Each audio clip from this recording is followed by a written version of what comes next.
You know, I've been watching people make choices for the better part of 70 years now, and I can tell you this: the moments that truly matter don't announce themselves with fanfare.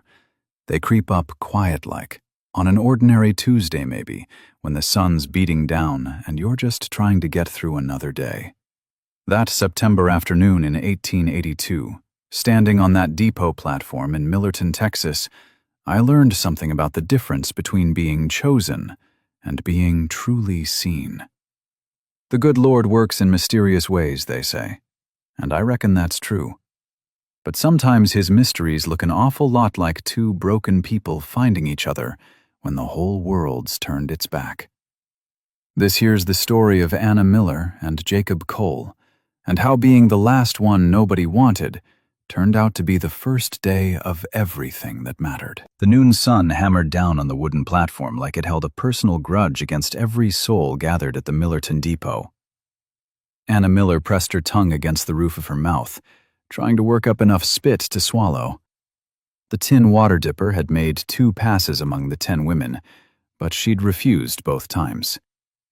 Let the others drink first. She'd learned that much about survival. Never show need when wolves were watching. "Ladies, gentlemen," Mr. Harwick's voice boomed across the crowd like he was selling Dr. Mitchell's miracle tonic at the county fair. "Fine women here, every one trained in the domestic arts. Miss Catherine from Pennsylvania, she can read, write, and cipher." A rancher with silver threading through his temples stepped forward, helped Miss Catherine down from the platform. The blonde girl smiled prettily, her relief visible as morning dew. 1 down, 9 to go. Anna kept her eyes fixed on the flat horizon where the railroad tracks disappeared into heat shimmer. She could feel the crowd's attention sliding over her like oil on water, never quite sticking. The woman beside her, Mrs. Garrett from Missouri, widow with 2 boys, shifted her weight from foot to foot. "Heard about you," Mrs. Garrett whispered, not unkindly but not friendly either. "The one that got sent back. Can't have children." The words hung between them like wash on a line. Anna didn't flinch. She'd heard worse, been called worse. By her own kin, no less, when Thomas Miller had returned her like a broken plow after 3 years of marriage. Her father hadn't even looked up from his newspaper when she'd stood on his porch. Her mother had pressed traveling money into her palm and closed the door, soft but final. "Miss Dorothy, accomplished seamstress, can make a man's shirt from pattern to final button." Another rancher claimed his prize. 8 women left. The platform felt bigger now, the spaces between bodies growing like accusation. Anna noticed how the claimed women looked back with that mixture of pity and relief. There but for the grace of God go I. The crowd pressed closer. She could smell their sweat mixed with tobacco, their Sunday perfume already soured in the heat. Women in calico dresses whispered behind gloved hands. Men spat tobacco juice and made jokes just loud enough for her to hear. "Something wrong with that one in brown," a voice carried. "Gotta be, if she's here second time around." "Returned merchandise," another agreed. "Harwick shouldn't even be showing her." Her fingernails bit crescents into her palms, but she kept her face smooth as fresh-churned butter. She'd practiced this in the mirror at Mrs. Donnelly's boarding house, how to look through people instead of at them, how to stand like shame wasn't eating her from the inside out. "Mrs. Garrett, widowed but proven fertile, 2 healthy boys." The woman beside her practically flew off the platform into the arms of a German farmer who looked steady as good timber. 7 left. The spaces widened. Anna could feel herself becoming more visible with each selection, like watching dawn creep across the prairie when you'd rather stay hidden in darkness. The younger girls went fast. Sarah to the banker's son, Louise to the telegraph operator, Mary Elizabeth to someone's cousin from Austin. 4 left. 3. 2. Then just Anna. The laughter started soft, like wind through corn, then built to something uglier. Mr. Harwick's face had gone red as a ripe tomato, his papers rustling as he searched for something, anything to say about her that might salvage this disaster. Now, Miss Miller here, she's experienced in household management. The laughter swelled. Someone shouted, "Experienced, all right. Just can't close the deal." Her knees wanted to buckle. Her throat closed tight as a new boot. But she kept standing, kept staring at that horizon line like it might open up and swallow her whole. She thought about the narrow room at the boarding house she'd have to return to, the knowing looks from the other boarders, the whispers that would follow her to whatever town she tried next. That's when she heard it. Boots on wood, steady and unhurried as a heartbeat. The laughter stuttered, then stopped altogether, like someone had turned off a spigot. The crowd parted like the Red Sea in Exodus, and through that corridor of suddenly silent faces came Jacob Cole. She knew who he was, of course. Everyone in 3 counties knew. The rancher who'd lost his wife and baby 3 years back. The one who never came to town socials, never tipped his hat to the marriageable girls, never smiled at much of anything. He stood tall in that way that comes from working cattle, not from trying to be imposing. His clothes were clean but worn thin at the elbows, his face weathered by sun, and something deeper that lived behind his eyes. He stopped at the base of the platform, but instead of looking at her face like the others had, searching for what was wrong with her, his eyes went to her hands. She realized she'd unclenched them, and tiny drops of blood marked where her nails had broken skin. "Mr. Cole," Harwick stammered, mopping his face with a yellowed handkerchief. "I didn't... That is, I wasn't aware you were looking for..." "Wasn't." Jacob's voice was rough as burlap. "Changed my mind just now."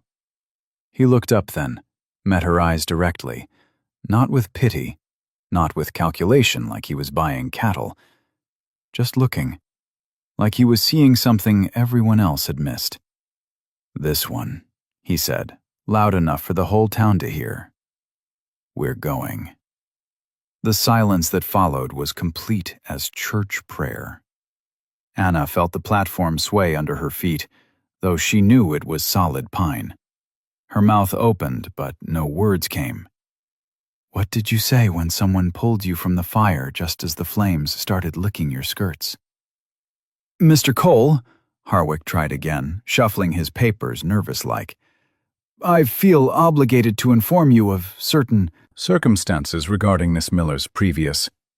"Don't need to know." Jacob had already turned away. "She coming or not?" It took Anna 3 tries to make her voice work. "I'm coming."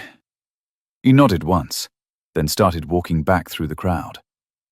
She grabbed her carpet bag, light as hope and heavy as failure, and followed. The townspeople pulled back like she might be contagious, their faces twisted with confusion and something else. Disappointment, maybe, that the show hadn't ended the way they'd expected. "That's Jake Cole," someone whispered. "Taking on another man's leavings."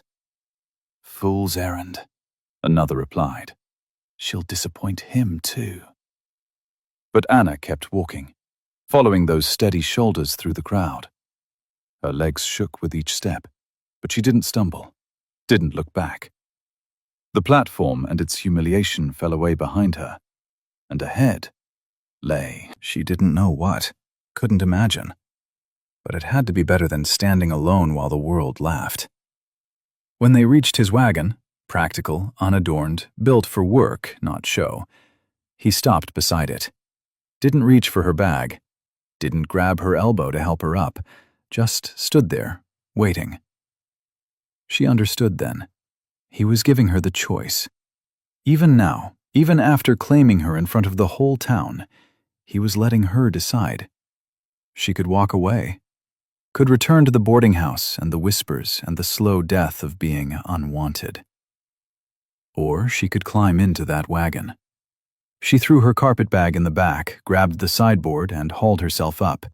Her boots caught in her skirts and she nearly took a tumble, but she managed it without help. When she settled on the hard wooden bench, she saw something shift in his expression.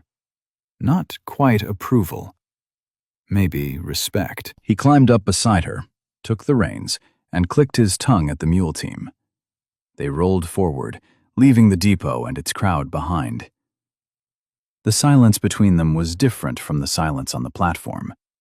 That had been the quiet before execution. This was... She didn't know yet, but she could breathe in it. As they passed the last buildings of town, she finally spoke. "Why?" He didn't answer right away. The mule's hooves kicked up dust that coated everything in fine powder. When he did speak, he didn't look at her. "You didn't beg." That was all. But somehow, it was enough. Before we continue, please leave a like and subscribe. Let me know which city you're watching from. Now let's get back to the story. The wagon wheels found every rut like they were being paid for it. Anna gripped the sideboard until her knuckles went white, trying to keep herself from sliding into Jacob Cole. He sat like the bench was part of him, moving with each jolt instead of fighting it. Behind them, the crowd noise faded to murmur, then nothing. Just the creak of leather traces and the steady clop of mule hooves on packed dirt. She could still feel eyes on her back, though. Probably would for miles yet. "Mr. Cole." Her voice came out dusty. She swallowed, tried again. "There's things you should know about why I was available." "Don't need to know." "But surely..." "You cook?" The question caught her sideways. "Yes." "Wash clothes?" "Yes." "Know which end of a chicken lays eggs?" Despite everything, her mouth twitched. "The back end, generally." He made a sound that might have been amusement. "Then we're good." They passed the last house on the town's edge, the widow Morrison's place with its sagging fence and yellow roses gone wild. Anna had walked past it every day from the boarding house, wondering if she'd end up like that, alone and forgotten except for pity. "Your carpet bag's light," Jacob observed. "Don't own much." "Good. Don't have much." The honesty of it settled something in her chest. No pretense here.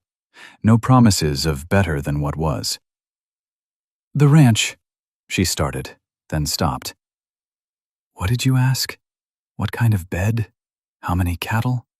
Would there be other people or just them and the emptiness?" 8 miles out, maybe 9. 160 acres, most of it scrub. House has 4 rooms and a lean-to. He shifted the reins to one hand, pulled out a kerchief to wipe dust from his face. "You'll want the lean-to." "The lean-to?" "Built it last month. Has its own door, lock on the inside."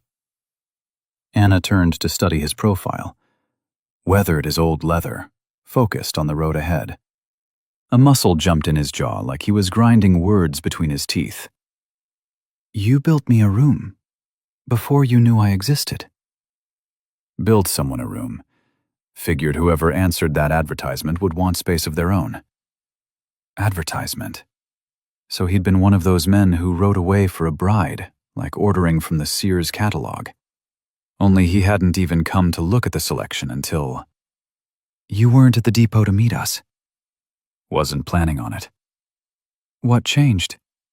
He was quiet so long she thought he wouldn't answer. A hawk circled overhead, riding thermals in the endless blue. The mules plodded on, steady as heartbeat. Saw the crowd gathering, like carrion birds. His hands tightened on the reins. Went to see what the fuss was about. And found her, the last one, the rejected one, the one nobody wanted. "I work hard," she said, needing to say something true. "Don't complain. Don't expect much." "Good. Neither do I." They hit a deeper rut, and she bounced hard, catching herself against his shoulder. He was solid as fence post, warm through the cotton shirt. She pulled back quick, but not before she smelled him. Lye soap and leather, and something like cedar. "Stream up ahead," he said. "Stop to water the mules." She could see it now. A line of green cutting through the brown landscape. Cottonwoods marking water like a promise. As they got closer, she saw something else, too. A rider waiting in the shade, hat pulled low. Jacob's shoulders went tight. His hand moved to the rifle propped against his knee, though he didn't lift it. "That's Harwick," he said, and the way he said it made Anna's stomach drop. Must have taken the cut-through.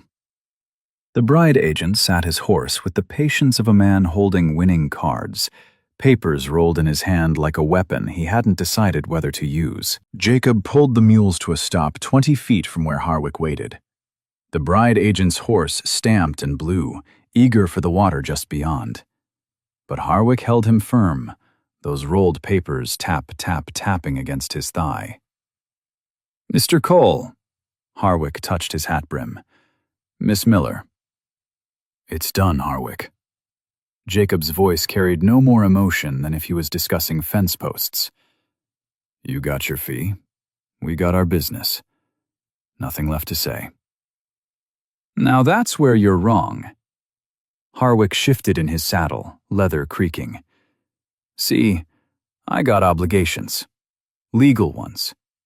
When a woman's been previously married and returned, there's documents need signing. Waivers. Protections for you, Mr. Cole." Anna's stomach clenched. Here it came.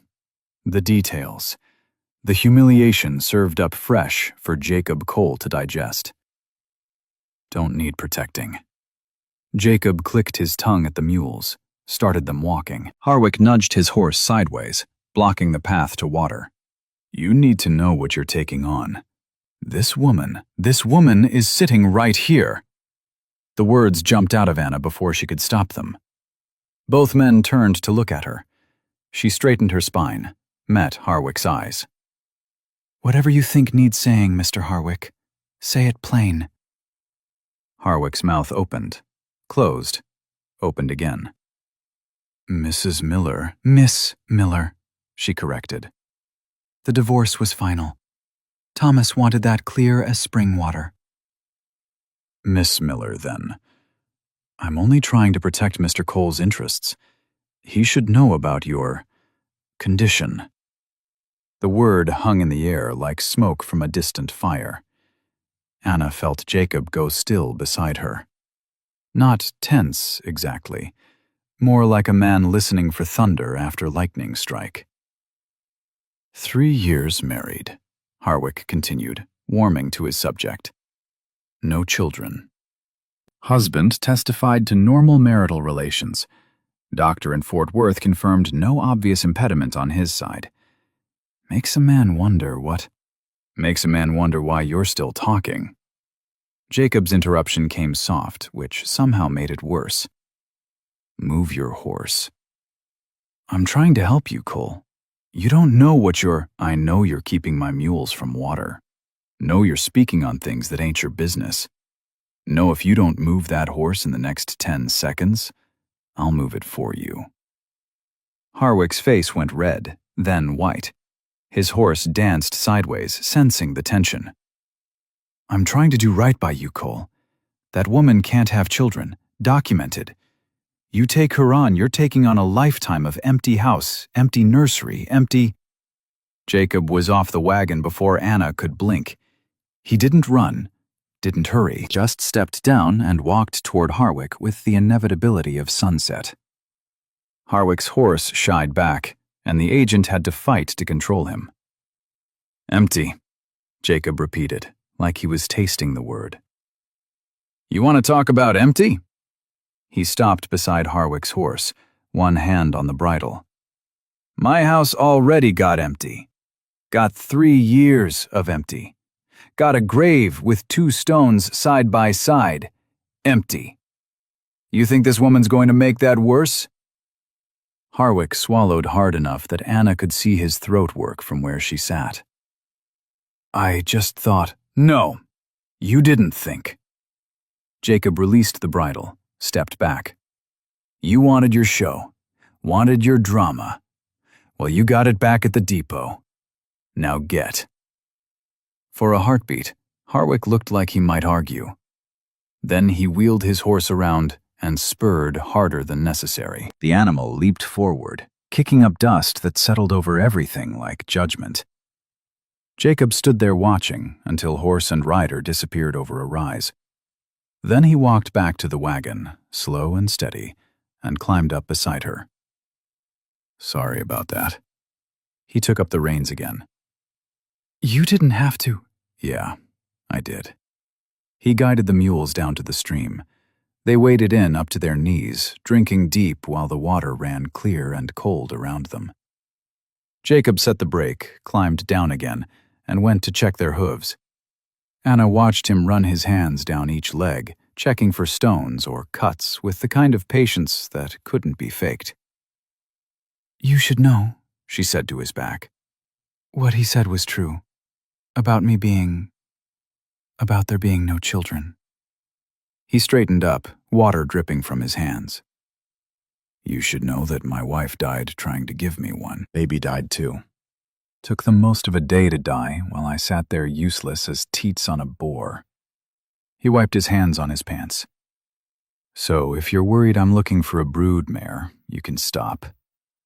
The words should have been harsh, but they came out tired, like facts worn smooth from handling. Then why? Anna asked. Why take a wife at all?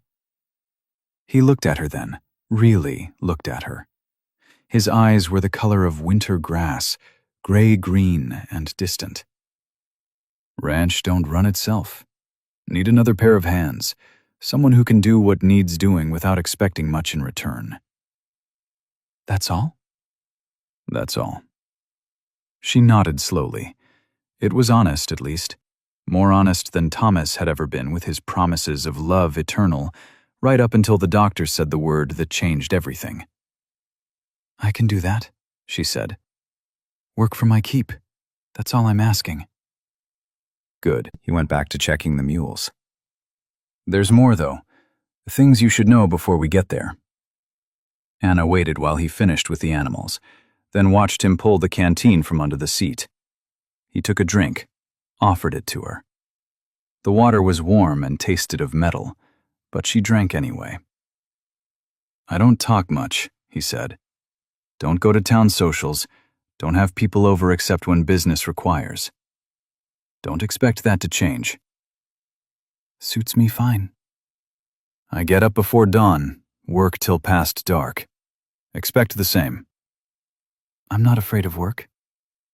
The house is rough. Functional, but not pretty. Don't have money for pretty. Pretty never did me any favors anyway. That got something almost like a smile. Just a twitch at the corner of his mouth, but it changed his whole face for a second. Made him look younger, less like a man carved from oak and rawhide. One more thing. He took the canteen back, capped it carefully. That lean-to room, it's yours, your space. I won't come in uninvited. Won't expect you in mine. We'll share the kitchen and common areas, share the work. But that's all we're sharing. Understood? The relief hit her so hard she had to grip the wagon seat. Thomas had taken what he called his marital rights every night for 3 years, until the doctor said there was no point. Even after that, when corn liquor made him mean, he'd still... Understood, she managed. Good. He climbed back up, released the brake. 4 more miles, maybe 5. They pulled out of the stream, water running off the wheels in silver streams. The sun had passed its peak, throwing their shadow alongside like a companion. Anna settled back on the hard bench, feeling something she hadn't felt in so long she'd forgotten its name. Not hope, exactly. Not peace, but maybe the space where those things could grow if given time and quiet and room. The mules found their rhythm again. The wagon rolled on. And then she saw it. A rider coming fast from the direction of the ranch, dust cloud rising behind him like smoke. Jacob's hands tightened on the reins, and she felt him tense in a way he hadn't even with Harwick. "That's Sam," he said, and the way he said it made her stomach drop all over again. "My neighbor's boy. He wouldn't ride like that unless something's wrong." The boy was shouting something, but the wind tore his words away. All Anna could make out was the panic in his voice, and the way he was pointing back toward where dark smoke was starting to rise against the horizon. Sam Patterson's horse was lathered white when he pulled up hard beside them. The boy couldn't be more than 14, face red as raw beef, words tumbling out between gasps. "Mr. Cole, fire jumped the creek. Pa says if it reaches your grass." "How far?" Jacob was already turning the wagon. "Maybe 2 miles from your south pasture. Wind's pushing it north." Sam's horse danced in place, sides heaving. "Pa sent me to warn you, in case you need to move stock." Jacob's jaw worked. "Stock's in the home pasture. Should be safe. Tell your pa I appreciate the warning." "Yes, sir." The boy wheeled his horse around, then stopped. "Sir, we could use every hand if you're willing, after you see to your place." "I'll come." Jacob waited until Sam was galloping away before he turned to Anna. "Change of plans." The smoke on the horizon had thickened, spreading like spilled ink across the sky. Anna could smell it now. Not wood smoke, but grass smoke, sharp and mean. "Fire's not threatening the house," Jacob said, working the reins to speed the mules without panicking them. "But I need to check the brakes I plowed, make sure they'll hold." "Brakes?" "Strips of turned earth. Stops fire from spreading, most times." His eyes stayed on that smoke. "Ranch is just over that rise. I'll show you the house quick, then I gotta go help Patterson." They crested the hill and Anna saw it. A low house of rough lumber and cedar posts, looking like it had grown from the land rather than been built on it. A barn stood off to one side, corral attached. No garden, no flowers, no woman's touch anywhere. But solid. Everything about it said solid. Jacob pulled up at the front door, jumped down, and reached for her carpet bag. "Come on, I'll show you what's what." The house smelled of bacon grease and dust. 4 rooms as promised. Kitchen that served as main room, 2 bedrooms, and a small parlor that looked like it hadn't seen use since creation. Everything functional. Everything bare. Stove works good, but the damper sticks. He was moving through the space fast, pointing things out. Pumps at the kitchen sink. Water's good, comes from a spring. Root cellars through that door. Smokehouse out back. He pushed open a door at the back of the kitchen. The lean-to room was narrow but private, with its own door to outside, like he'd said. A simple iron bed with corn shuck mattress. A washstand. Hooks for clothes. A small window with flour sack curtains. "Lock's there." He pointed to the bolt on the inside of both doors. "Nobody bothers you here." Anna set her carpet bag on the bed. The room smelled of new lumber and emptiness. But it was hers. That bolt on the door said so. "Chickens are in the coop by the barn." Jacob was already backing out. "Probably need feed. Grains in the barn, marked bins. There's preserved goods in the cellar, salt pork in the smokehouse. Make yourself at home." "You're leaving? Now?" He stopped at the kitchen door. "Fire don't wait. I gotta help Patterson, then check my own brakes. Might not be back till late, maybe morning." "But I just—" She swallowed the rest. What was she going to say? That she didn't know where anything was? That she'd never been alone on a ranch? That the thought of spending her first night in a stranger's house without even the stranger there made her chest tight? "You'll be fine." He said it like fact, not encouragement. "House is solid. You got food, water, shelter. Lock the doors if it makes you feel better." Then he was gone. She heard the wagon rattling away, fast now, leaving her in the silence of the empty house. Through the window, she could see the smoke growing darker. Closer, maybe, though it was hard to tell. Anna stood in the middle of the kitchen taking inventory. Cast iron stove that needed blacking.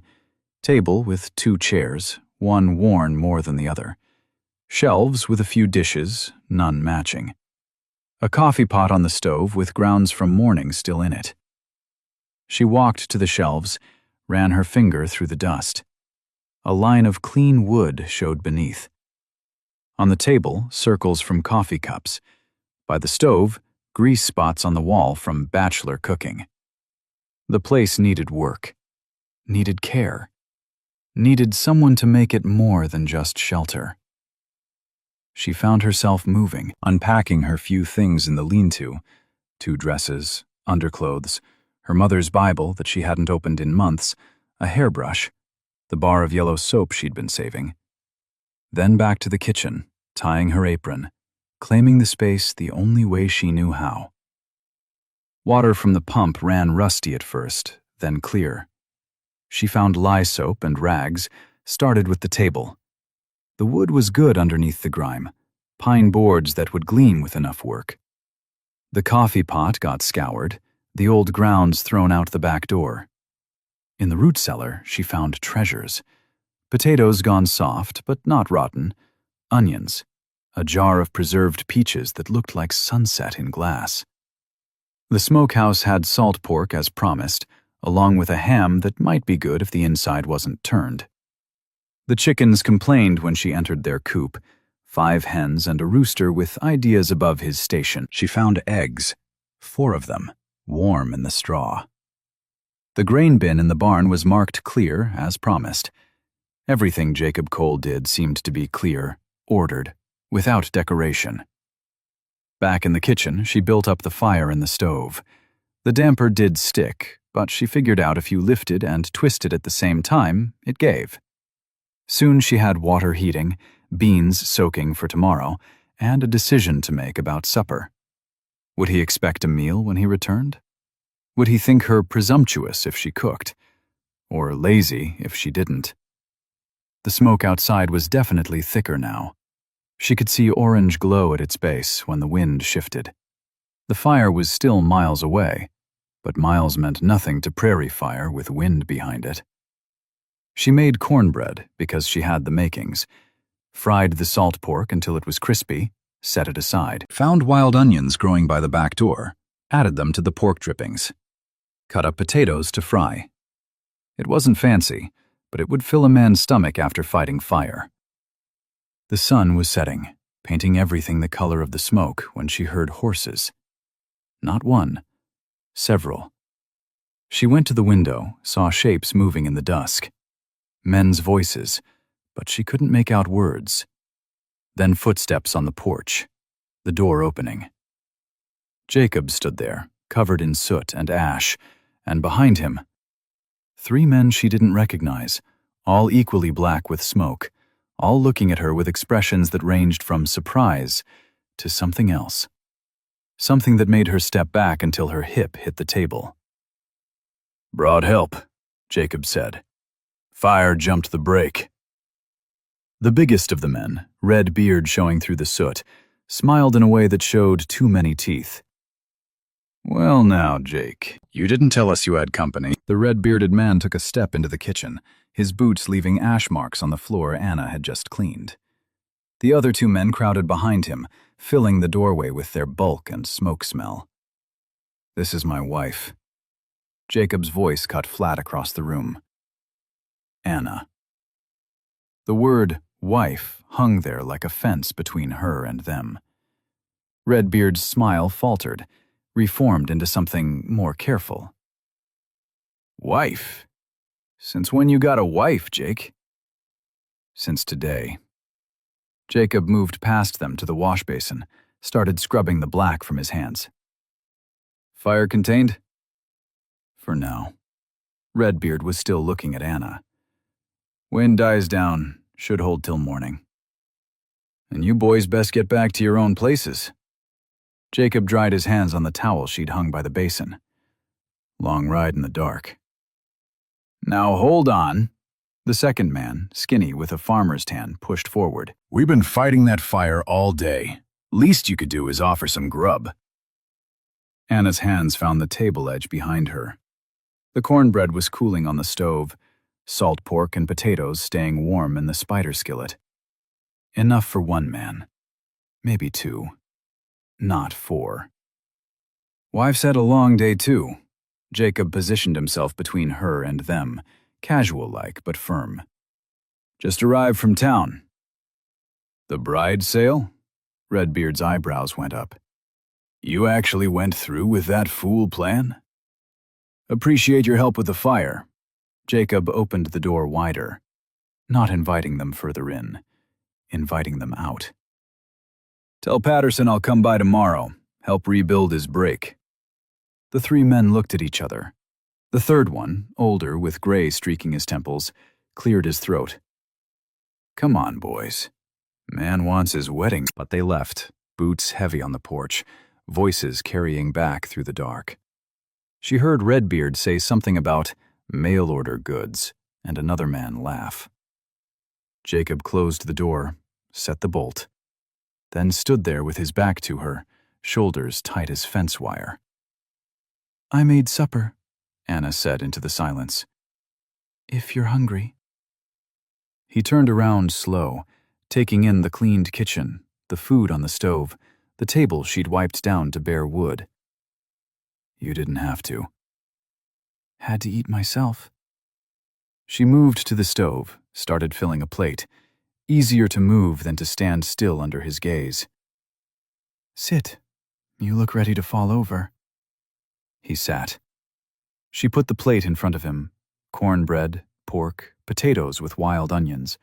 Nothing special, but his eyes widened like she'd served Christmas dinner. He took a bite, closed his eyes, chewed slow. Been 6 months since anyone cooked in this kitchen besides me, he said finally.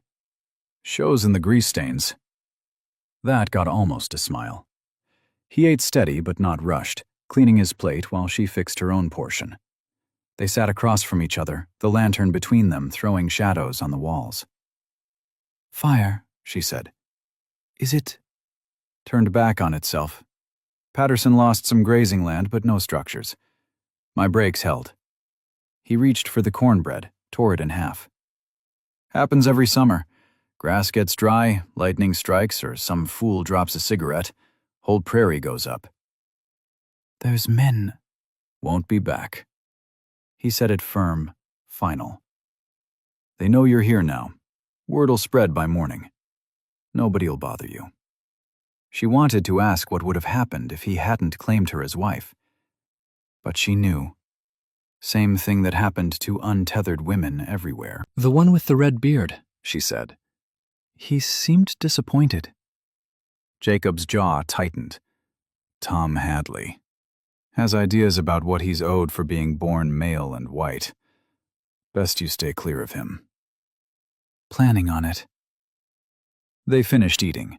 Anna collected the plates, pumped water to wash them. Jacob sat at the table, exhaustion settling over him like dust. She could see it in the way his shoulders curved, the way his hands lay flat on the table like they were too heavy to lift. You should sleep, she said. Lot of days like this. He stood, joints popping. You get used to it. He headed for his bedroom, stopped at the door. That lean-to? Lock it tonight. Both doors. You think they'll? No. But lock it anyway. She did. Both doors, checked twice. Then lay on the corn shuck mattress, fully dressed, listening. The house settled around her, boards creaking as the day's heat leaked away. Wind pushed at the walls, carrying the faint smell of smoke. Through the thin wall, she heard Jacob moving in his room, the scrape of boots being pulled off, the groan of bed ropes as he lay down. Then nothing, just breathing that turned steady, deep. Anna stared at the ceiling, counting knots in the wood. This was her life now. This room, this house, this man who'd taken her on like hiring help. No romance, no expectations, Just work and food and a bolt on the door. The rooster woke her before dawn, crowing like Judgment Day. Anna rolled out of bed, muscles stiff from the thin mattress, and dressed in the dark. Through the window, stars still pricked the sky, but the eastern horizon showed the faintest gray. By the time she got the stove fired up, Jacob was in the kitchen. He moved around her careful-like, filling his coffee pot, slicing bread. They worked without talking, without bumping into each other, like dancers who'd learned the steps separately. "I'll be working the home pasture today," he said finally. "Checking fence. You need anything from the barn, get it this morning." Chickens need tending. "They're your department now." He pulled on his boots. "Eggs are yours to use or sell. Same with kitchen garden if you want to plant one." Bit late in the season. "Still time for greens. Turnips, maybe winter squash if we don't get early frost." Would Jacob expect dinner? She'd seen him take bread, but a man couldn't work all day on bread alone. She made biscuits, opened a jar of the preserved peaches, fried up eggs with the leftover potatoes, set it all on the table, then felt foolish, like a wife playing house. But he came in right at noon, washed his hands without being asked, and sat down to eat like this was established routine. "Fence is sound," he said between bites. "Lost some posts to rot on the north side. Need to replace them before winter." I can help. He looked up from his plate. "You ever set fence posts?" No, but I can learn. "Maybe." He went back to eating. "Garden plot's on the south side of the house. Hasn't been worked in 3 years. Soil might be played out." 3 years, since his wife died. Anna didn't comment on that, just nodded. Days fell into pattern after that. Up before dawn, coffee and bread. Jacob to his work, Anna to hers. Noon dinner if he was close enough to come in. Supper as the sun set. Evenings on the porch, him whittling or mending harness, her with sewing from the basket she'd found in the parlor. They didn't talk much. Didn't need to. The work talked for them. Fixed fence, mended shirts, full bellies, clean clothes. A week passed. Then 2. The burned prairie started showing green at the base, life pushing through the black. Anna got the garden plot turned, though her hands blistered and her back screamed. Jacob noticed, brought her leather gloves from town the next day. No comment, just left them on the table. She learned his preferences without asking. Coffee strong enough to float horseshoes, beans with plenty of salt pork, cornbread over biscuits. He learned hers too somehow, always left the water bucket full when he knew she was doing wash. Fixed the squeaky board by her door without being asked. The 3rd week, she was hanging laundry when she heard herself humming, some tune from childhood, barely remembered. She stopped, looked around guilty-like. But Jacob was in the far pasture, nobody to hear, nobody to care. She went back to the washing, let the tune continue. The wet clothes snapped in the wind, the sun beat down warm, and for a moment she forgot to guard against contentment. That's when she saw the rider approaching. Not fast like Sam Patterson that first day. Slow, deliberate. A woman riding side saddle, back straight as righteousness. Anna knew before the woman got close enough to see clear. Mrs. Patterson. Come to inspect the new wife. Come to judge and find wanting. The humming died in her throat. She smoothed her apron, tucked loose hair behind her ears, and prepared for the kind of battle that left no visible blood, but cut just as deep. Mrs. Patterson's horse picked its way across the yard like it was too good for the dirt. The woman herself sat rigid in her black riding habit, despite the heat that had the horse's neck dark with sweat. Behind her, matching her pace exactly, rode a younger woman in blue calico. The daughter, probably, come to see the circus. Anna's hands were still wet from the washing. She dried them on her apron, knowing it would leave marks, not caring. Let them see her as she was, working woman, not parlor decoration. "Mrs. Cole?" Mrs. Patterson's voice carried across the yard like she was calling hogs. "I do hope we're not interrupting." The Mrs. Cole hit strange. 3 weeks wearing the name, and it still felt borrowed, like a dress that didn't quite fit. "Mrs. Patterson." Anna didn't move from the laundry line. Made them come to her. "Miss Patterson." The daughter, 16 maybe, with her mother's sharp nose but softer eyes, nodded quick. Mrs. Patterson dismounted with practiced grace, handed her reins to her daughter, and advanced across the yard like Grant taking Richmond. "We simply had to come welcome you properly." She looked at the washing, the suds bucket, Anna's wet apron, and her smile said everything. "I do apologize for not coming sooner, but one heard such conflicting reports." "Reports?"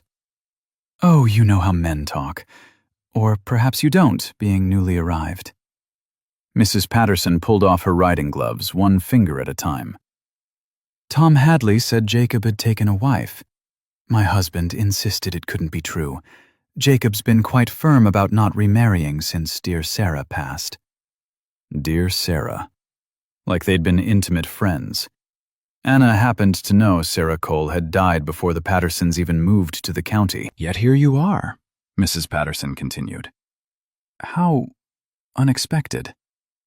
"Would you like some water?" Anna asked. "Coffee?" "Coffee would be lovely, if you have it. One never knows what provisions a bachelor establishment might lack." Anna led them to the house, aware of how they catalogued everything.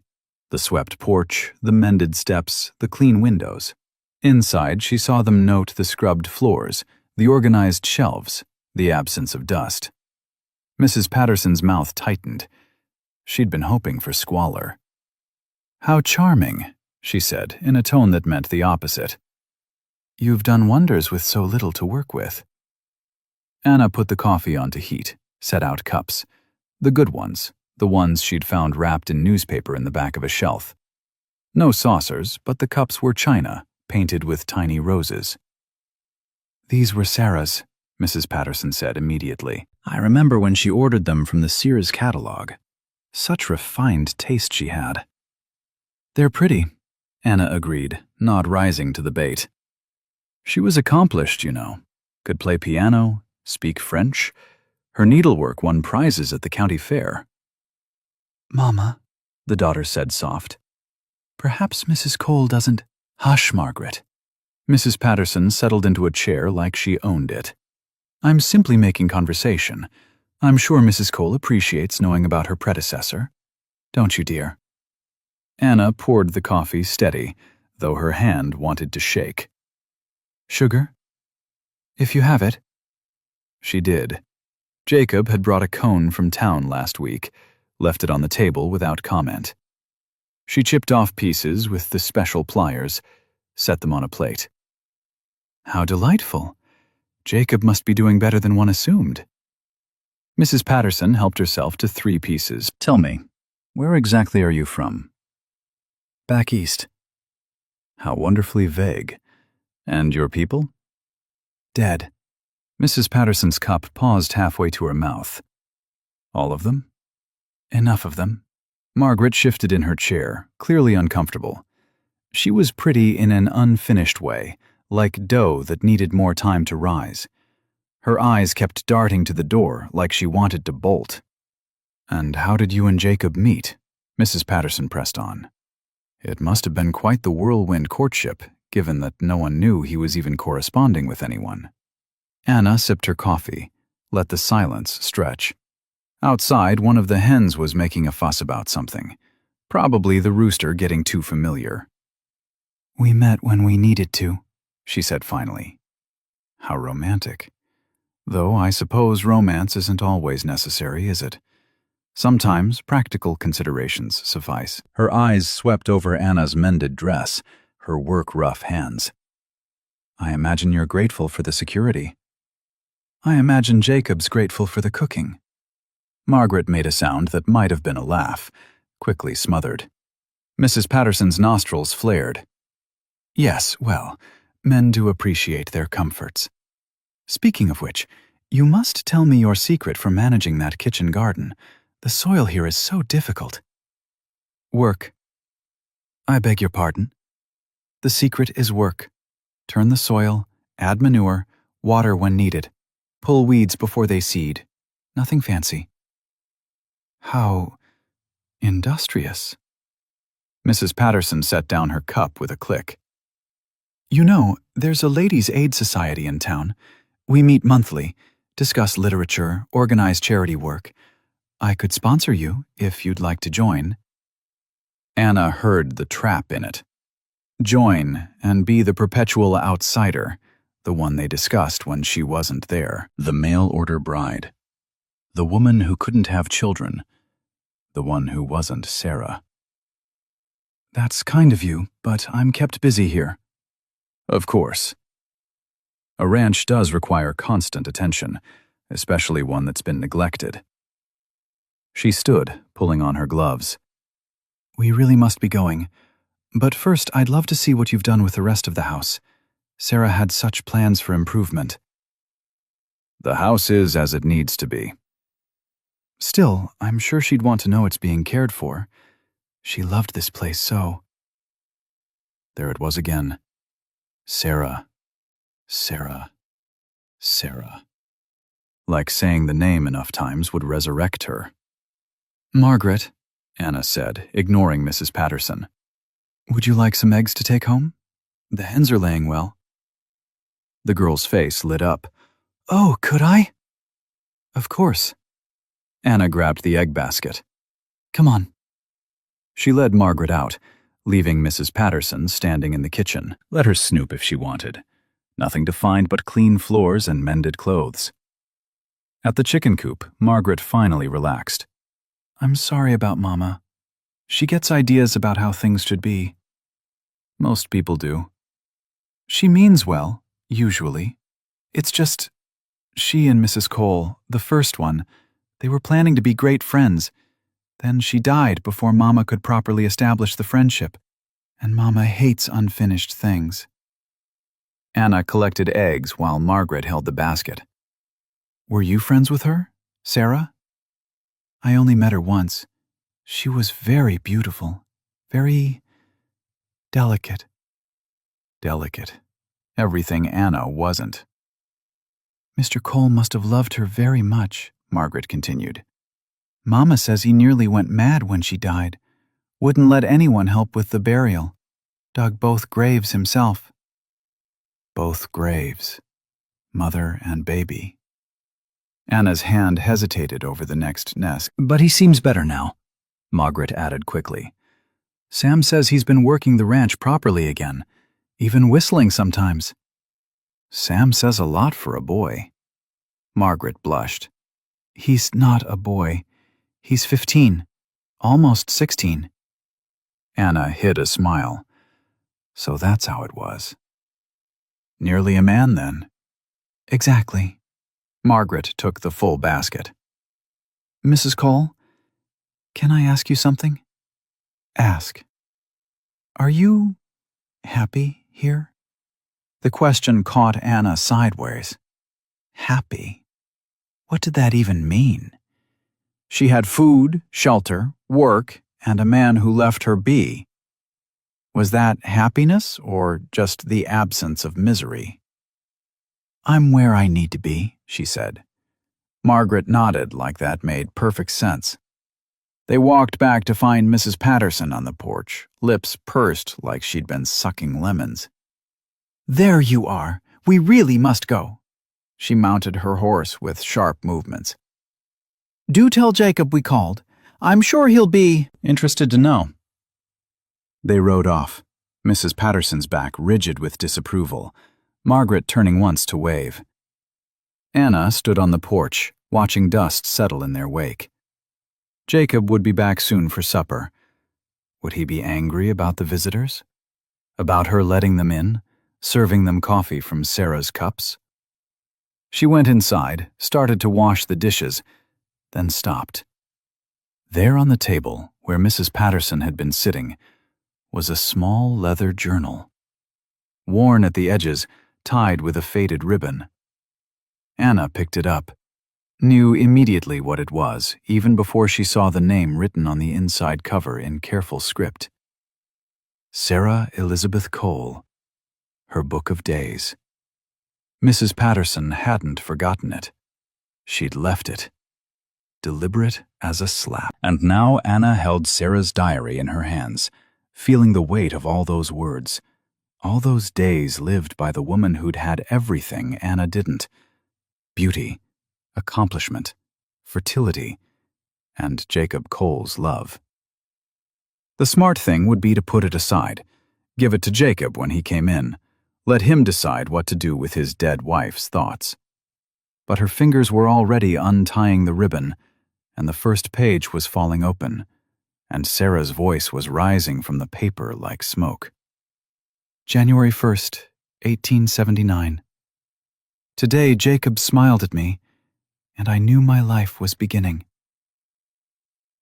Anna's fingers trembled as she turned the page. Sarah's handwriting was perfect.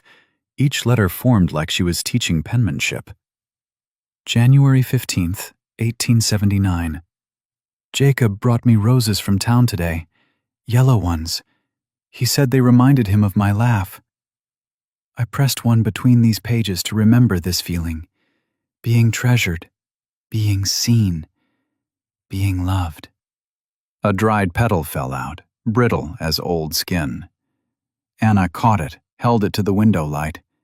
Still yellow after 3 years dead. February 3rd, 1879. The house needs so much work, but Jacob promises we'll make it beautiful together.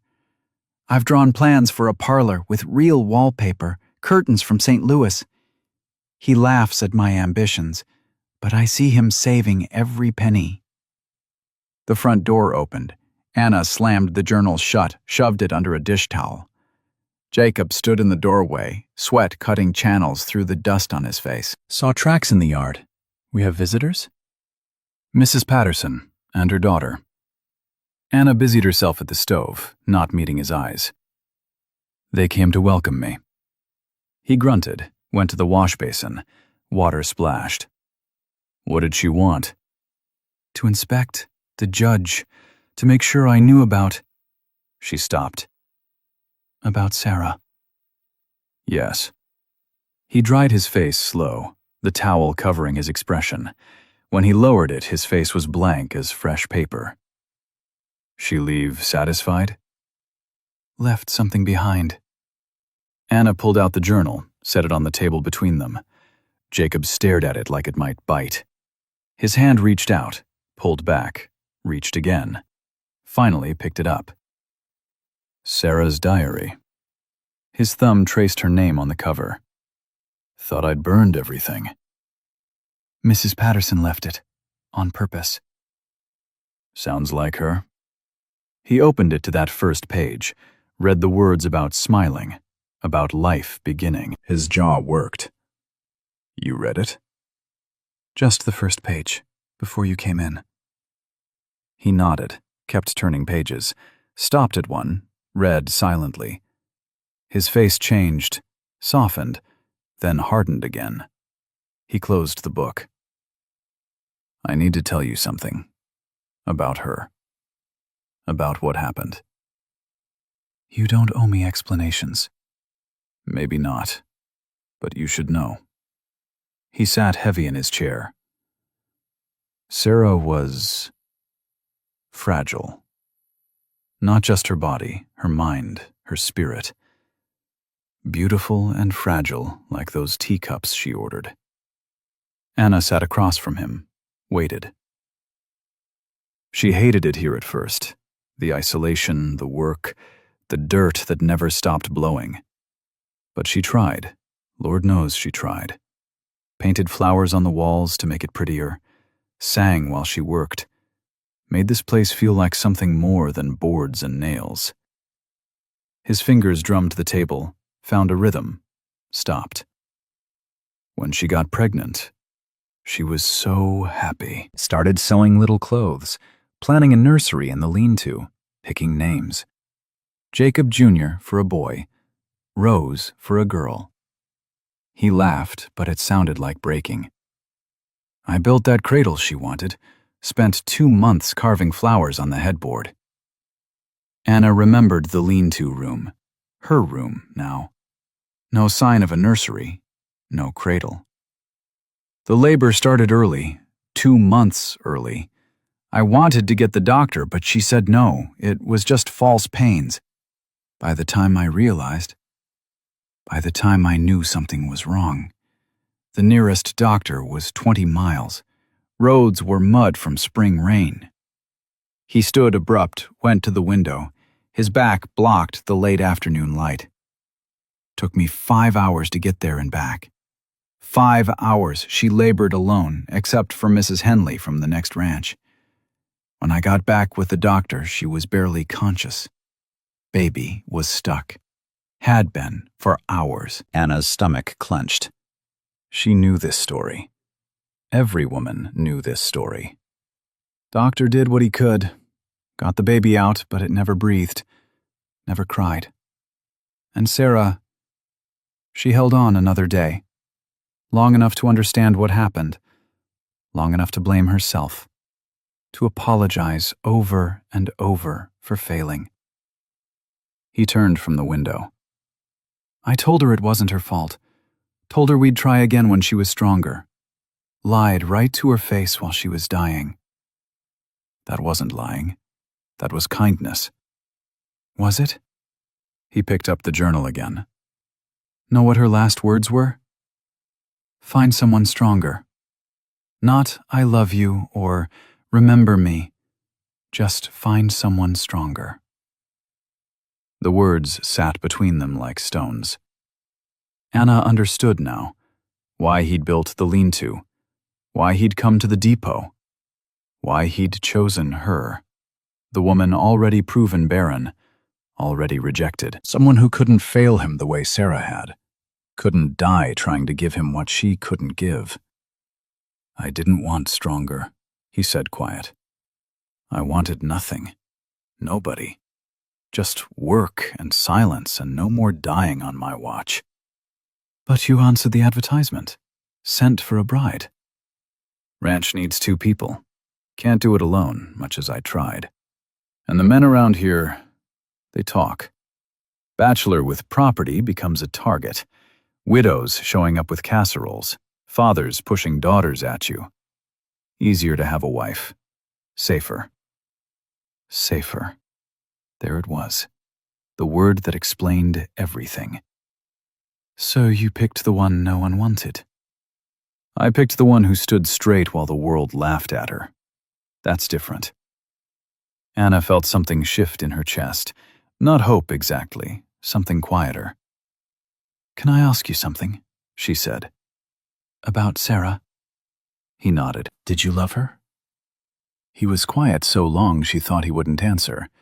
Then, I loved who she was trying to be. This frontier woman, this rancher's wife. But that wasn't who she really was. She was a banker's daughter from Dallas who read too many romantic novels about the West. He set the journal on the table. You want to read the rest? No. You sure? Might answer questions. I don't have questions about Sarah. I have questions about you. His eyebrows raised. That first day, Anna said, when Harwick was telling you about my situation, you already knew, didn't you? Before he said anything? Suspected. How? The way the other women avoided you, the way you held yourself separate, the way you looked like you were preparing for a blow. He met her eyes straight on.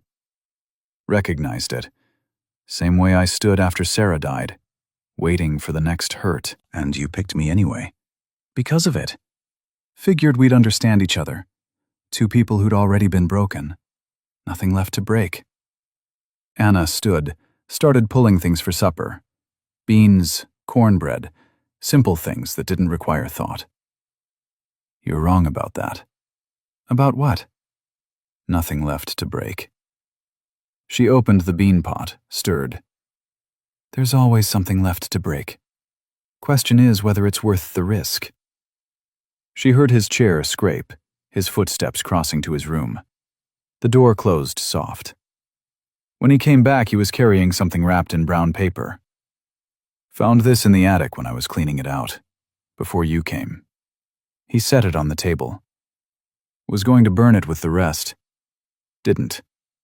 Don't know why.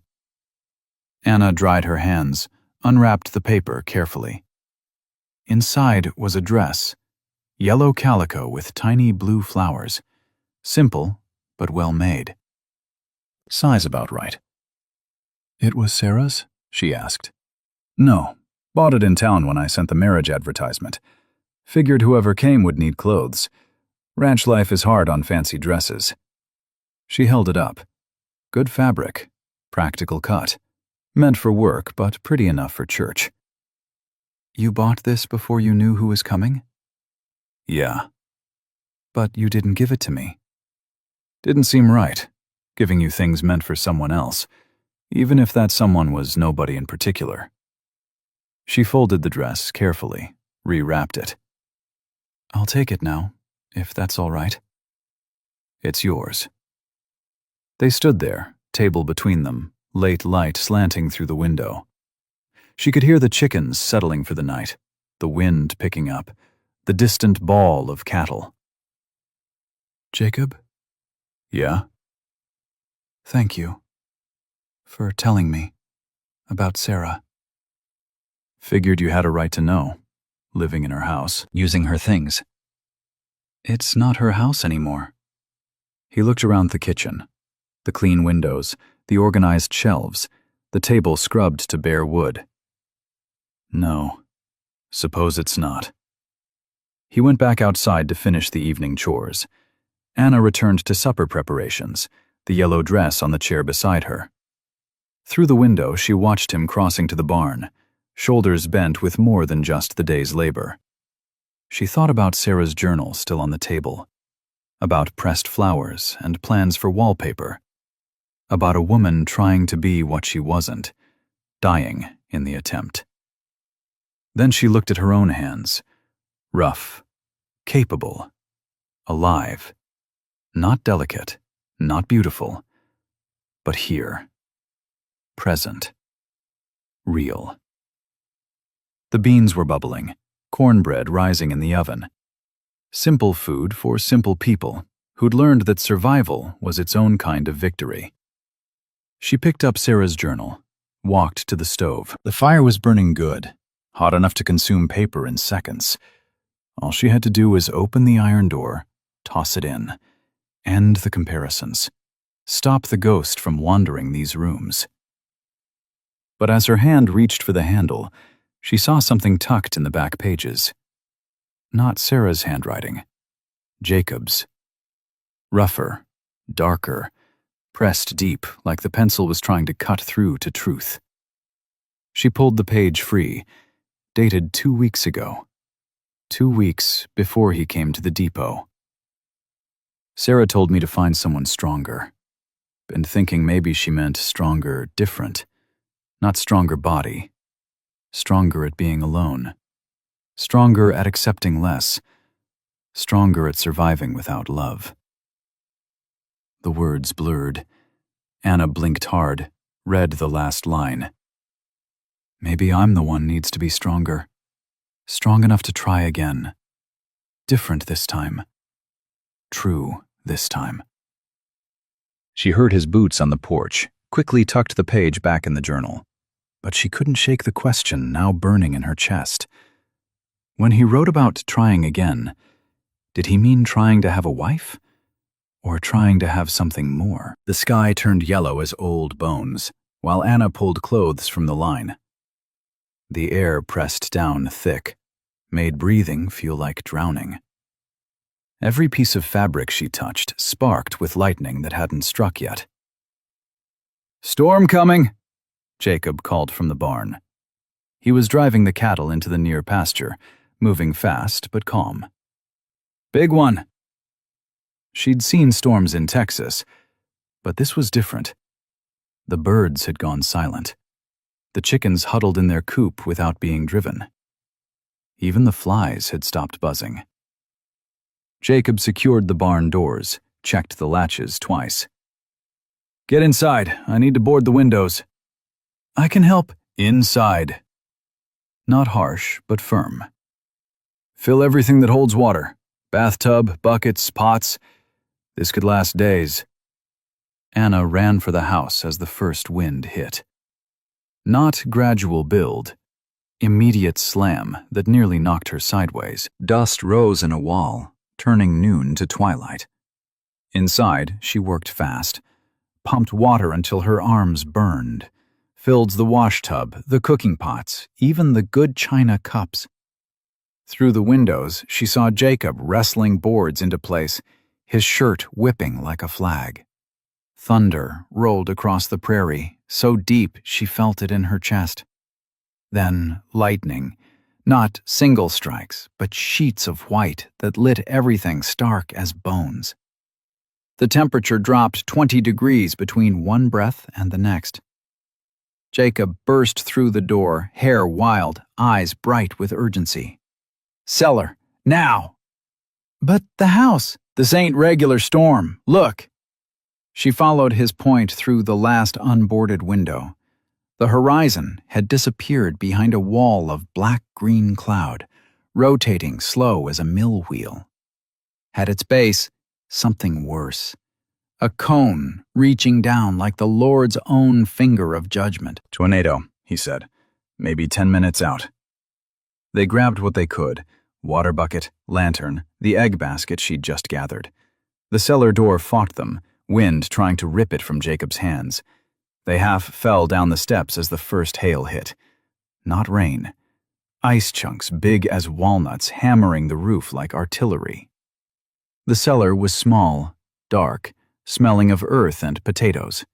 Jacob lit the lantern, hung it from a beam. In the yellow light, they looked at each other.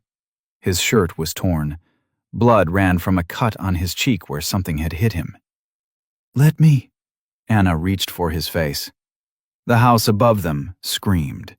Wood straining, nails pulling. Something heavy hit the floor above, furniture thrown like toys. "Get down." Jacob pulled her against the back wall, covered her with his body as dirt rained from between the boards. The lantern swung wild, throwing shadows that danced like demons. The roar came then. Not wind, something alive and hungry. The cellar door rattled, held, rattled harder. Anna pressed her face into Jacob's shoulder, felt his heart hammering against her cheek. His arms locked around her, solid as oak beams. Time stopped meaning anything. Could have been minutes or hours. The world above them came apart, piece by piece. Glass shattering, wood splintering, the tin roof peeling away with a shriek that sounded human. Then pressure in her ears, like diving deep underwater. The cellar door exploded outward. The tornado was directly overhead, trying to suck them up into its belly. Jacob's grip tightened. His lips moved against her hair. Not words she could hear over the roar, but she felt them. Prayer, maybe. Or promises. Or just her name, repeated like an anchor. Anna wrapped her arms around his waist, held on with everything she had. If they were going to die, at least not alone, not separate. Together in the dark, while the world ended above them. The lantern went out, perfect black. Just the roar and the pressure, and two bodies pressed together against the earth. His breath on her neck, her hands fisted in his shirt. Both of them reduced to heartbeat and held breath, and the desperate hope that the beams would hold. Then, sudden as it came, the roar moved on. Still there, but distant, chewing through someone else's life now. The pressure eased. Anna's ears popped. She could hear again, Jacob's ragged breathing, her own sob she hadn't known she was holding. "Stay here," he said against her hair. "No." She gripped tighter. "Together or not at all." He pulled back enough to see her face in the dim light filtering through where the door used to be. His hand came up, touched her cheek.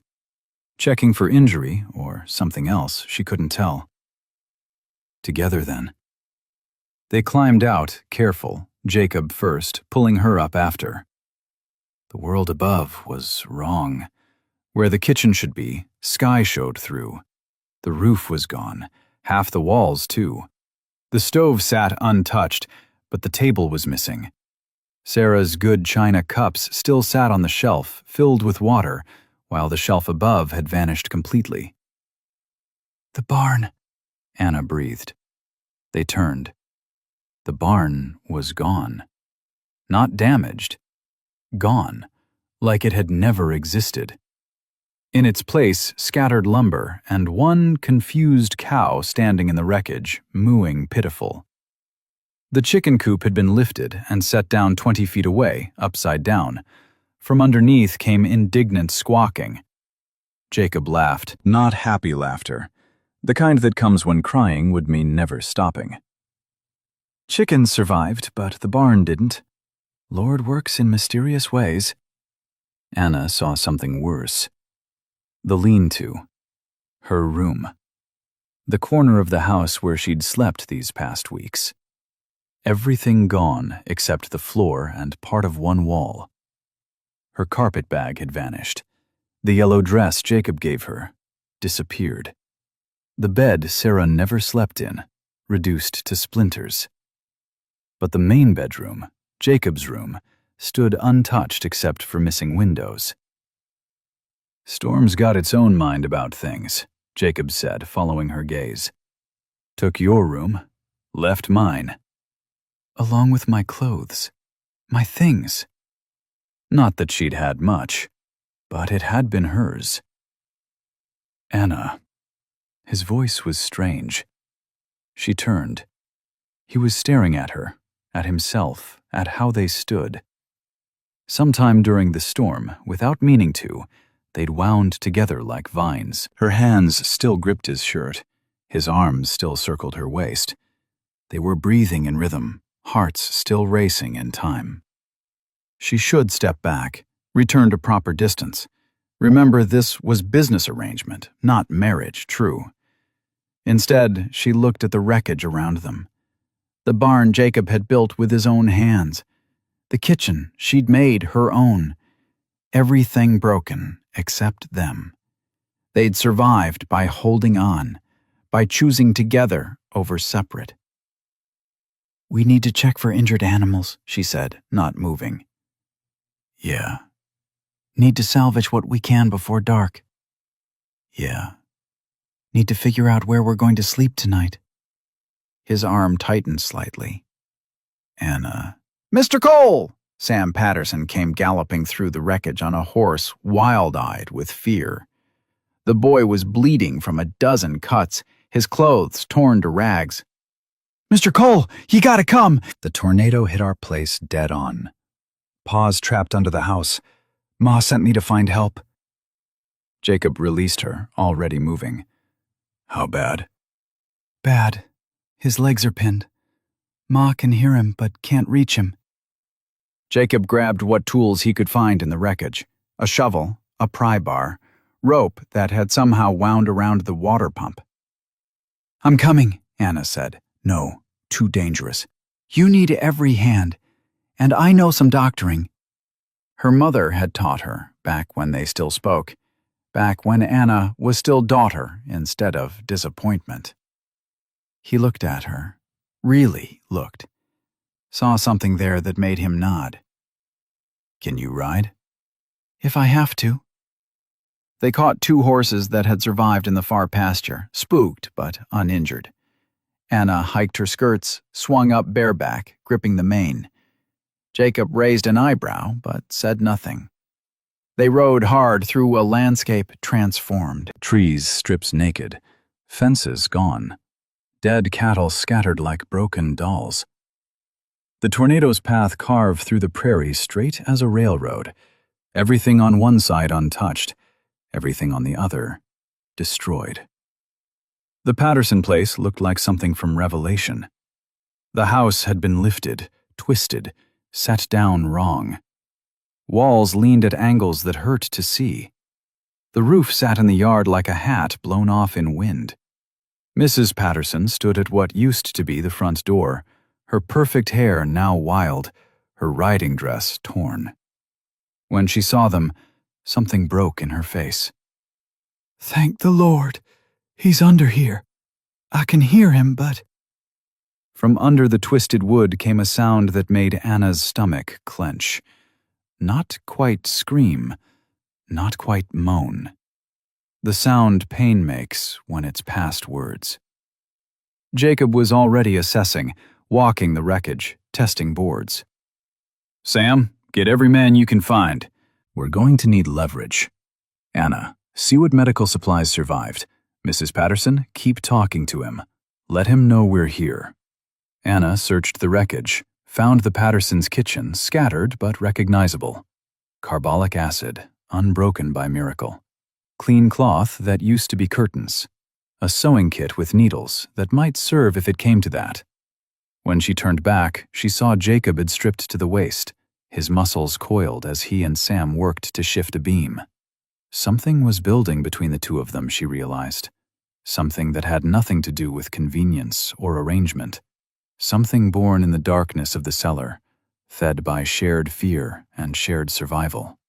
Something that might grow into more if they let it. If they lived through this day. If Patterson survived.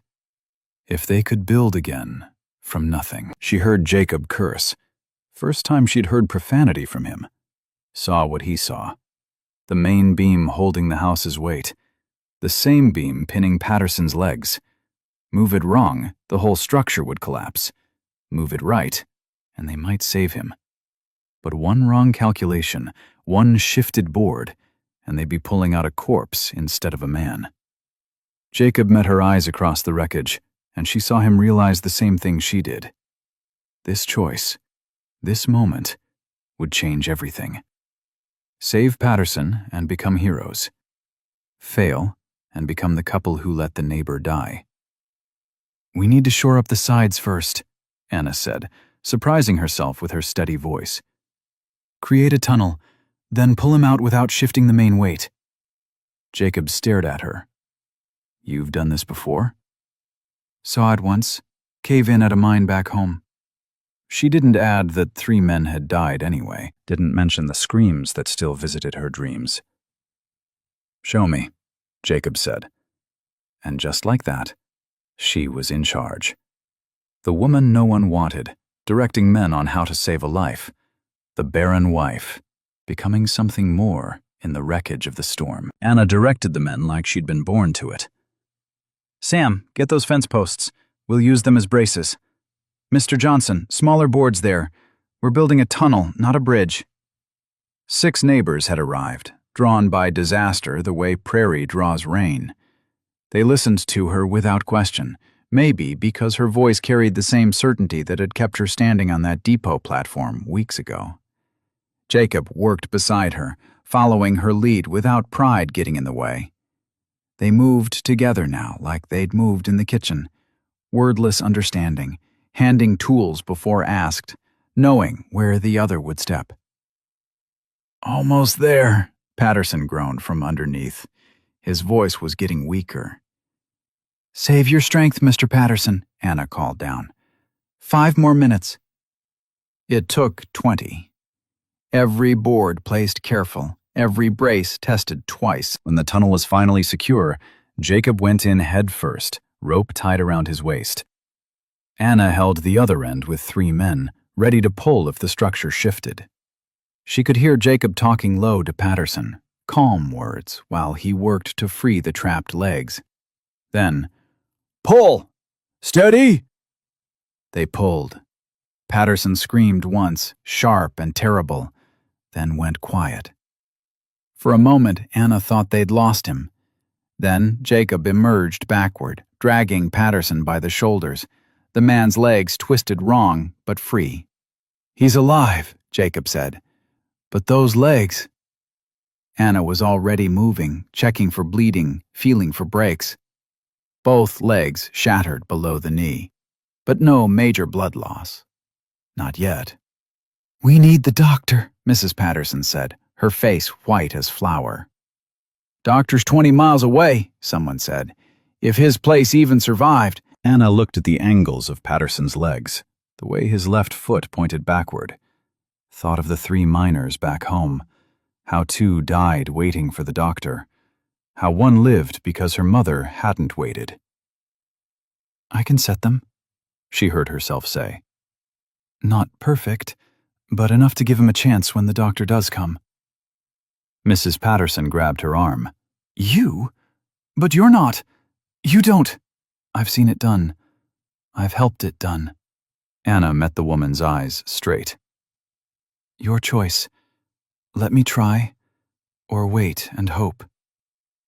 Mrs. Patterson looked at her husband, unconscious now, his face gray as ash.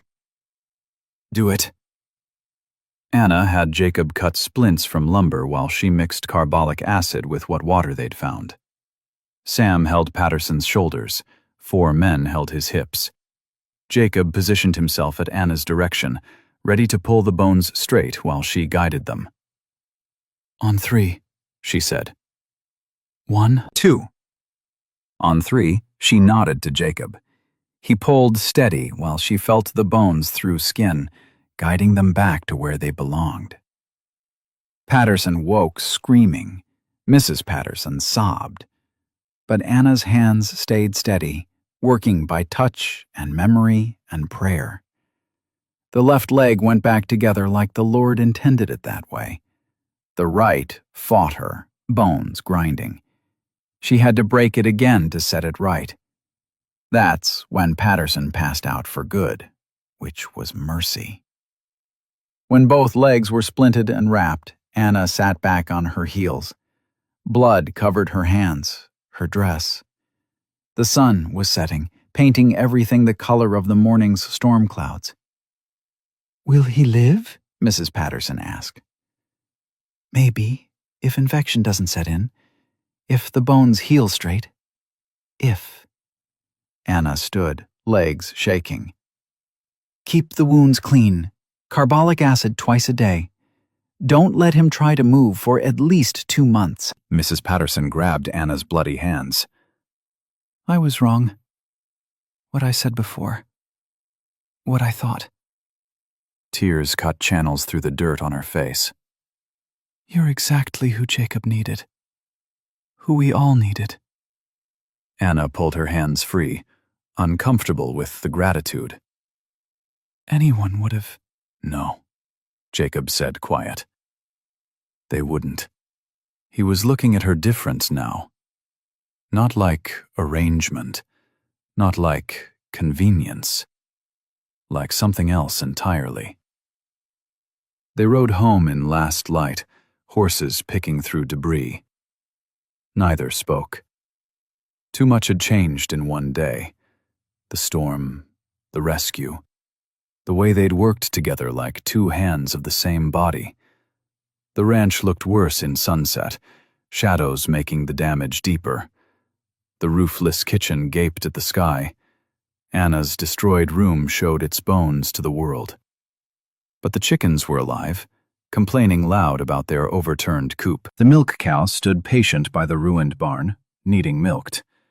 Life demanding attention despite destruction. "We'll sleep in my room," Jacob said. "Only space left with 4 walls and a roof." Anna nodded. No energy left for propriety. They were past that now, past the careful distances of their first weeks. They worked by lantern light, salvaging what they could. The stove still functioned, miracle of cast iron stubbornness. She made coffee, fried eggs from the scattered nest boxes, toasted bread on the fire. Simple food that tasted like survival. "You did good today," Jacob said over the meal. "With Patterson. With everything." "Learned from my mother. Before she decided I was dead to her, her loss. They cleaned up in silence, then faced the reality of the sleeping arrangement. One room, one bed. Two people who'd started as strangers and become something else in the space of a storm. "I'll take the floor," Jacob said. "No." Anna surprised herself with the firmness. "We're both exhausted. We're both adults. We can share a bed without it meaning more than shelter." He looked at her long, then nodded. They prepared for bed, careful, her behind the privacy screen Sarah had painted with flowers, him turned to the wall. The bed was big enough for distance between them, but the mattress dipped toward the middle, gravity pulling them closer than intended. Anna lay rigid, aware of every sound he made, every breath, every shift. The storm had stripped away more than roofs and walls. It had stripped away the pretense that they were just two people sharing work. "Anna?" His voice came soft in the darkness. "Yeah?" "Today, in the cellar, when I thought we might die, I realized something." She waited, heart hammering. "I wrote in Sarah's journal, before I came to the depot, about trying again, about being stronger." "I know, I saw it, when you showed me the journal." Quiet stretched between them. Then, "I thought I meant stronger at being alone, but that wasn't it." The bed creaked as he turned toward her. She could feel his warmth across the space between them, could smell soap and sweat, and something uniquely him. What was it then? Strong enough to choose. Not fall into something because it's expected or proper or easy, but choose it clear-eyed, knowing the risks. Anna turned toward him, could barely see his face in the moonlight through the broken window. "What are you choosing?" "You, if you'll have me. Not as arrangement, not as convenience. As wife true." The words hung between them like morning stars. Anna thought about standing on that platform, about Mrs. Patterson's cruel questions, about Sarah's journal full of romantic dreams, about today, working together like they'd always been paired. "I'm not Sarah," she said. "Won't ever be." Thank the Lord for that. His hand found hers between them. "I don't want Sarah. I want the woman who stood tall while the world laughed, who works without complaining, who saved a man's life with nothing but memory and nerve." "I can't give you children." "Don't want children. Want partner. Want wife. Want you." Anna thought about all the ways she'd been rejected, by Thomas, by her family, by the town. By everyone except this man who'd chosen her when she was the last one standing. "Yes," she said. Simple, clear. "I choose you too." He pulled her closer, slow enough she could stop him if she wanted. She didn't want. His arms came around her, solid and sure as they'd been in the cellar. But this wasn't about shelter from storm. This was about choosing to build something from wreckage. His kiss was careful, question and answer both. She'd been kissed before, Thomas's demanding mouth taking what he called his due. This was different. This was conversation. This was recognition. This was two people who'd survived separately, choosing to live together. When they pulled apart, he touched her face, gentle, thumb tracing the path tears had taken. "We'll rebuild," he said. "The house, the barn, everything. But different this time. How you want it.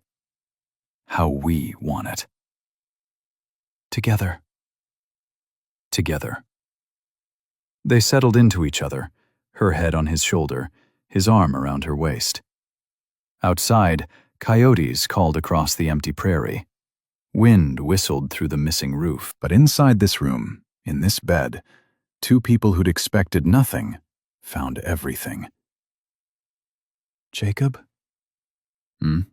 Tomorrow when we go to town for supplies, I'm signing the register as Anna Cole.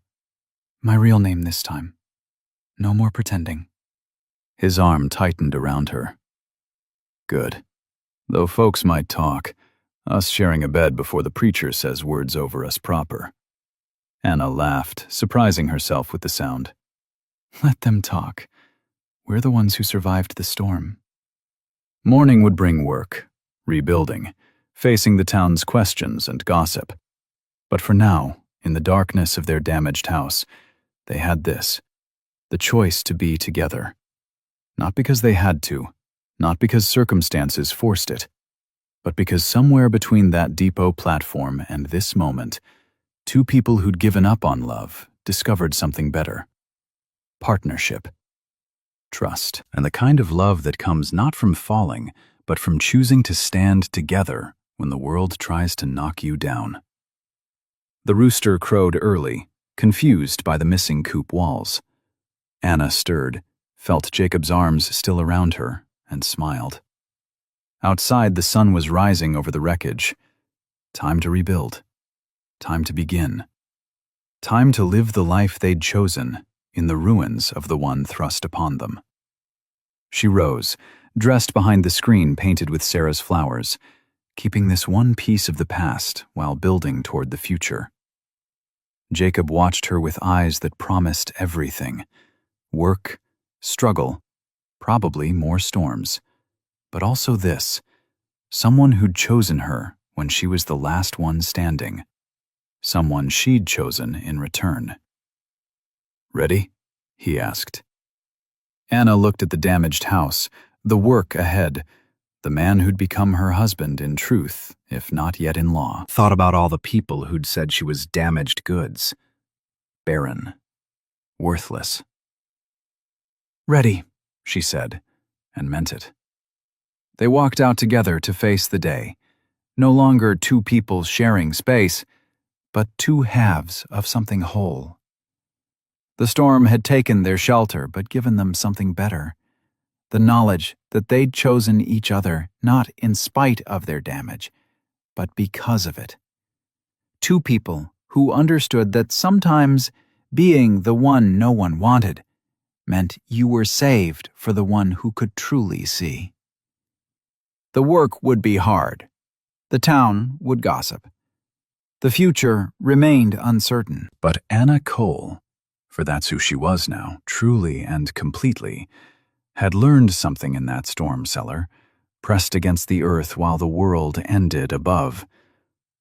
Sometimes the best love stories begin not with perfection, but with two people choosing to build something beautiful from the wreckage of their separate disasters. You know what I've learned after 30 years of ranching? The strongest fences aren't built alone. That morning after the storm, when half our county lay in ruins, I watched something remarkable. Anna Cole, the woman everyone had dismissed at that depot, became the thread that stitched us back together. She taught Mrs. Patterson's sewing circle how to make bandages, showed the younger wives how to stretch supplies when stores couldn't get shipments. Even grumpy Tom Hadley listened when she explained crop rotation. See, we'd all been so focused on what Anna couldn't give, children, pedigree, conventional beauty, that we missed what she could offer: practical wisdom, steady hands, and the rare ability to see people for who they were, not who they pretended to be. When young Margaret Patterson came crying about Sam's marriage proposal, it was Anna she sought. When my own wife needed advice about a difficult birth, Anna was there with herbs and honesty. Jacob changed too, started coming to town meetings, even smiled occasionally. They rebuilt that ranch different, better. Not trying to recreate what was lost, but creating something new. Sometimes the one nobody wants becomes the one everybody needs. Note: this story was inspired by Western romance traditions and created solely for entertainment purposes. It does not condone, encourage, or promote any form of violence or harmful behavior. All characters and events are products of the author's imagination, and any resemblance to real people or events is purely coincidental.